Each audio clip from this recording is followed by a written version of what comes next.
Okay, so now that WP Sociomate is installed, the first thing we want to do is set up the apps that we need to integrate the plugin with our social media accounts.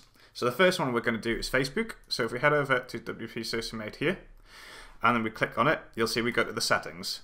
Now, after we've done that, we need to go to developers.facebook.com. So then go here. And then if you're not logged into Facebook at this point, you need to log in. And then we go to My Apps, and then we go Add New App. And then we need to give our app a name. So you might want to give your app name something to do with your website or your niche. I would advise you don't give it anything that makes it look like it's a kind of a bot or that it's automating things. You just don't want to give the wrong impression. So I'm just going to give it a really generic name, and I'm going to call it My Posting Helper. So we'll create app ID, and then we put the captcha code in, and click submit.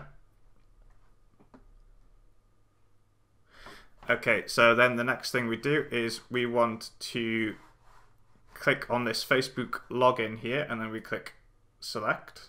We click setup, sorry.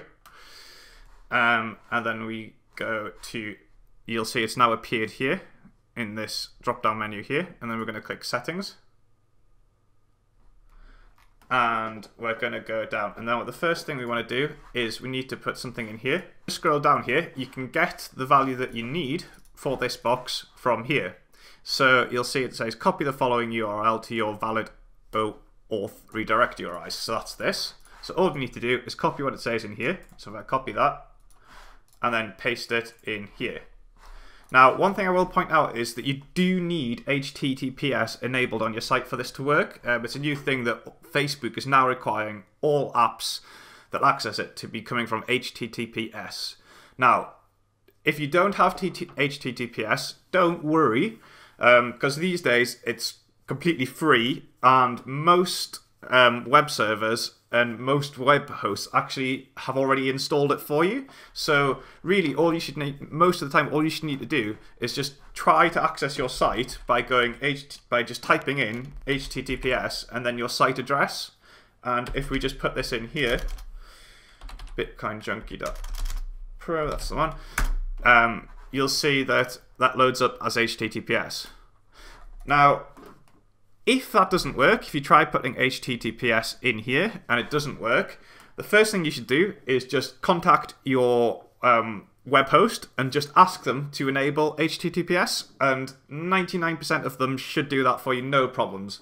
And actually, in this day and age, it's really important to have HTTPS because it makes your site a lot more secure.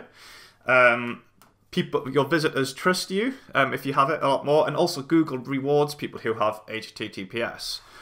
One thing, if you do run into any sort of problems with your web hosts trying to claim that you need to pay for HTTPS, that's really a warning sign.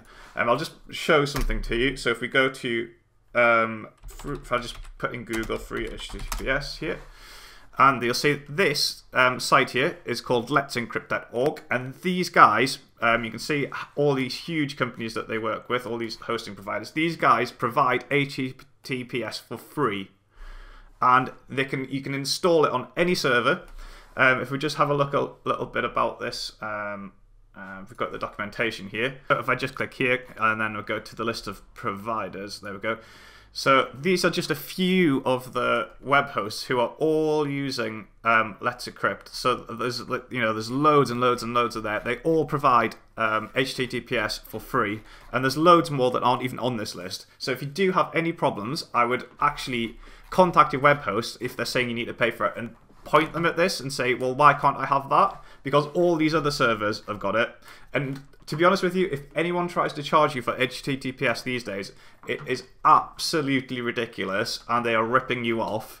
And what I would actually do is pick another one of these hosts, or if you want, you can contact me and I'll recommend a really good one. Just contact me through support. But and basically, just if your current host is saying that they won't provide HTTPS for free and they won't enable it for you, then move. Because you do not want to be involved with someone who is trying to charge you for a service that should be free. And if you want to move hosts, all you need to do is just contact the host that you want to move to, and they will actually move your entire site for you. So you don't actually have to do any work. All you need to do is just contact them, and they will move everything across for you, so you won't have to lift a finger. Okay, so yeah.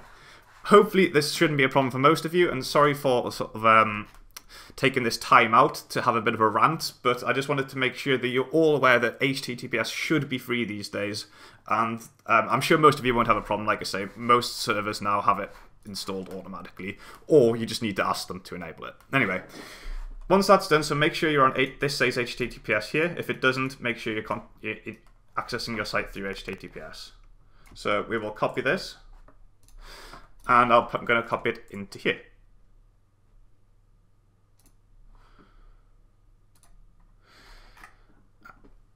And then we're just going to click Save Changes.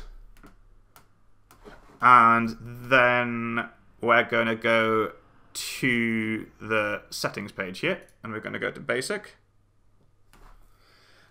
And I'm going to just take my domain first. So your domain is the part that comes after HTTPS, and before you get to the /wp admin thing. So it's this section here, whatever appears in here for your site. So I'm going to copy that, and then I'm going to paste that in there. I also want to add a platform, and I'm going to choose website. And this time I'm going to copy this.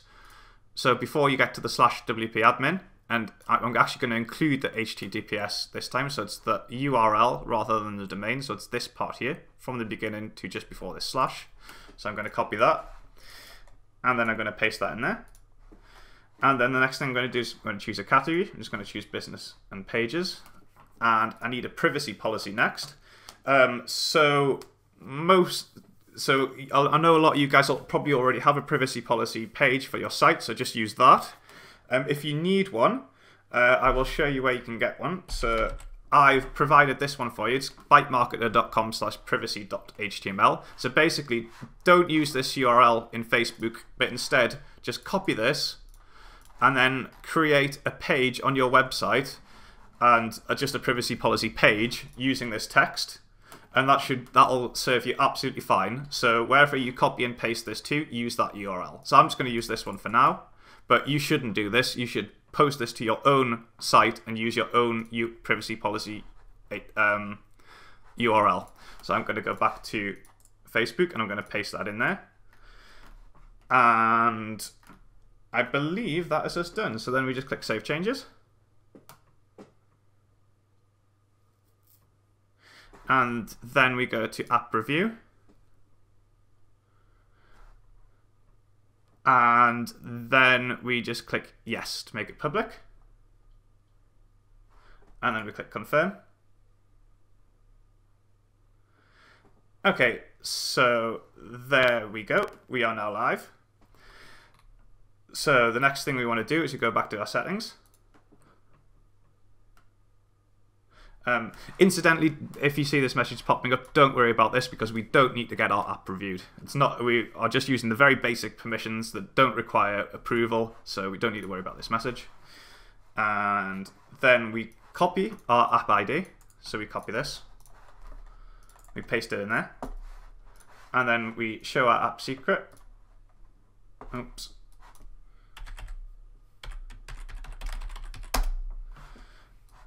Then we copy this, and then we post it in here. Right, so then once we've done that, we click Save.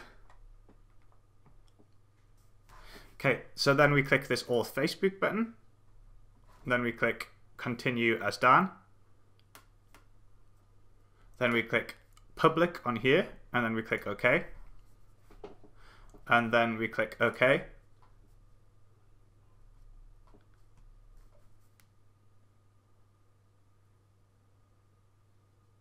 And there we are done. Our Facebook app is all authorized, and we're ready to go.